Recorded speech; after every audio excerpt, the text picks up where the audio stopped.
What's up, everybody? It's your girl D again. Pardon. Oh, and this is So Blessed.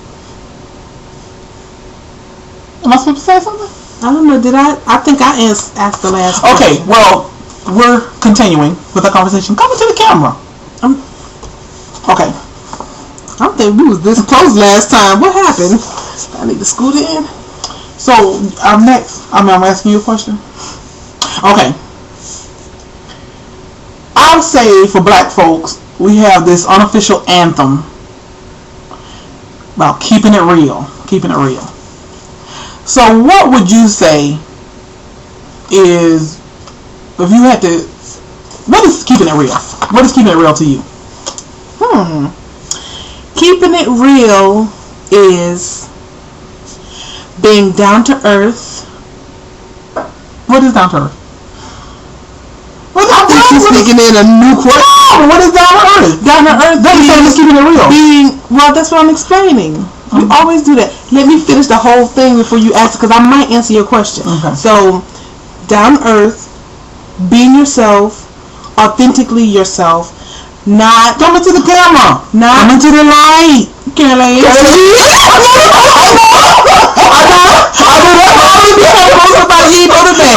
I do that. Caroline. Well, maybe I'll come out some since you go in some. Yes. That's a shame we both can't fit in this camera.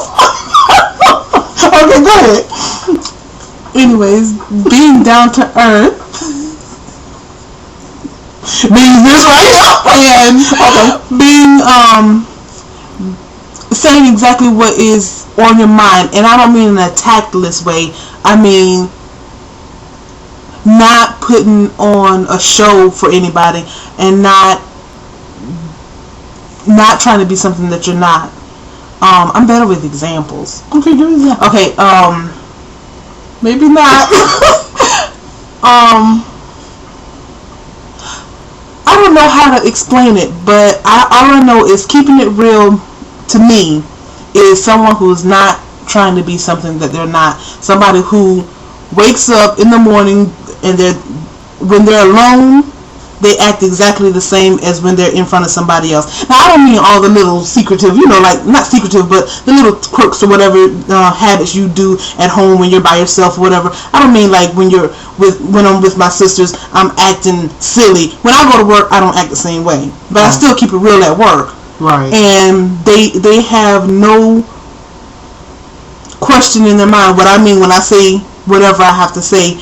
And I'm not being fake. I'm not saying one thing and meaning something else, and then later on, like, what are you talking about? That's not what I said. No, you know exactly what I mean when I say it, and I say exactly what I mean, and I feel like I keep it real at all times, but you just act differently according to who you're with at the time. Did that make sense? There's somebody out there. It made sense. Okay, don't stop it. Okay, but I just want to interject on this, because one thing I don't like when women think keeping it real is being a B. That's what it is. It's like I don't like because I'm a B and I keep it real. I keeps it real. No. Yeah. When you keep it real, then you just say what you mean and mean what you say, and you don't have to come across or project yourself as a B. Exactly. And you know what? A real B, in the good sense of the word, doesn't have to go and announce to the world that I'm a this and I'm that and I keep it real and I'm brutally honest. I hate brutally honest people who have to tell you that they're brutally honest, because guess what? If you truly are just a brutally honest person and that's your true personality, you don't have to announce it to the world and tell the world that I'm keeping it real, I'm keeping it real, and I'm honest all the time. It's like you don't have to tell that, because guess what? When they associate with you and they talk to you, they know that you're keeping it real at all. And you don't have to be brutally honest. Exactly. I mean, what kind of character do you have when you're brutally honest? A brutally honest person is a person who is tactless. Exactly. You can be honest, tactless, and you don't have to be brutally honest. Exactly. Because honest is alright all by itself. Is alright all by itself. Okay. My next question is, see, I got all nice light questions. You know I go deep, girl. That didn't sound nasty, but you know.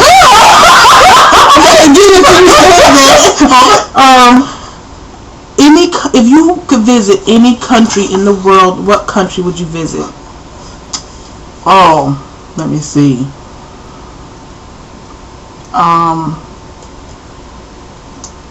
Girl, stop that thing. Okay, y'all. I mean, we talked about keeping it real. I'm gonna keep it real with y'all. We had to stop the camera because I had to get my countries and my countries. So, it's been a long time since I've been in school. But anyways, I am intelligent, you guys. At least halfway. That's better like the brutally honest people. You don't have to tell people that you are intelligent. But I am some modicum of intelligence. However, but I do get my continents and my... How you had to say modicum. I gotta recall. Anyways. But Jamaica is one place that I would love to go. I know there are so many countries in this world that you could go to. You know, why Jamaica? But come to Jamaica and make it your home. I want to go to Jamaica. Not Jamaica though. But I love to go to Jamaica. Jamaica has culture and stuff. Yes, I love the culture. I was introduced to the culture by my baby daddy. Their family's Jamaican, and I just love the culture, and I love to go to the country. I mean, yeah, country. Okay. Okay, go on to the next one. Your question is... Okay. Alrighty.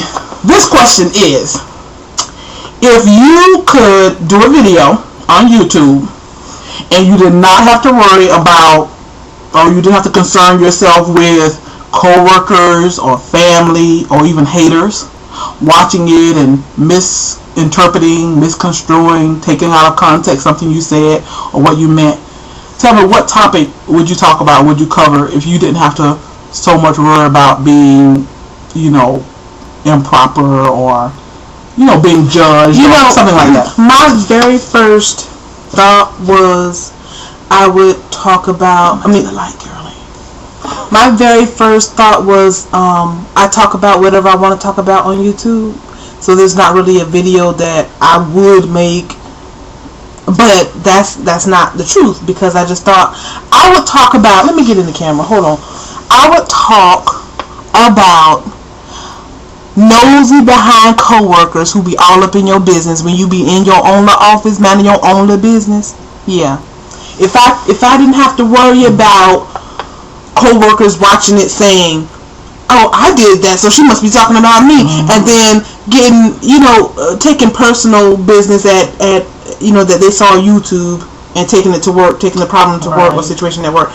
I would talk about co-workers who be getting on my nerves. Right. I thought when I posed the question, when I thought of the question in my mind, my very first thought, because we think a lot of, like, my very first thought was, you know, what she probably say, well, I say whatever I want on YouTube, but I know you. You know, and I know us, and I know how we were raised, and I know our character and all that.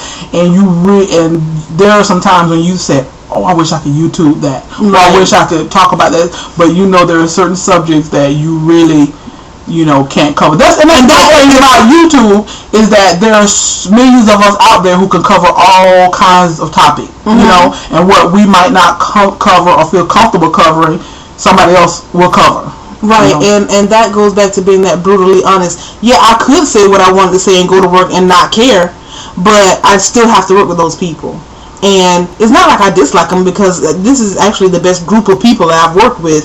And but it's still stuff that get on your nerves. Like, they be worried about little petty stuff that ain't got nothing to do with the way I perform my job. Is like, you sneezed, oh well, because of my perfume, but you don't know if it's my perfume. It could have been something else that happened that day. But you complaining over my perfume is too much. You know, so it's simple stuff like that. Well, my last question, if you just... Now I gotta make it brief, okay? Yeah, my last question is, what is the song that best describes your life? And you got 40 seconds. Oh my goodness, you know I can't think of... One song? Let me see. We're gonna pause it and let you... Yes, pause. Okay. I came up with the answer, and my sister's gonna sing it for you. Okay, sing it, baby. Oh, sing it, because I've been blessed. Come on. I have been blessed with so much more than I deserve. And I don't know the rest. But that's it. That's the song. I have been blessed with so much more than I deserve. And I want to answer the question too. God is good. You got 5 seconds. Okay, I thought of the song "Wasted" by Carrie Underwood. I don't want to live my life wasted. Alrighty, bye. Bye.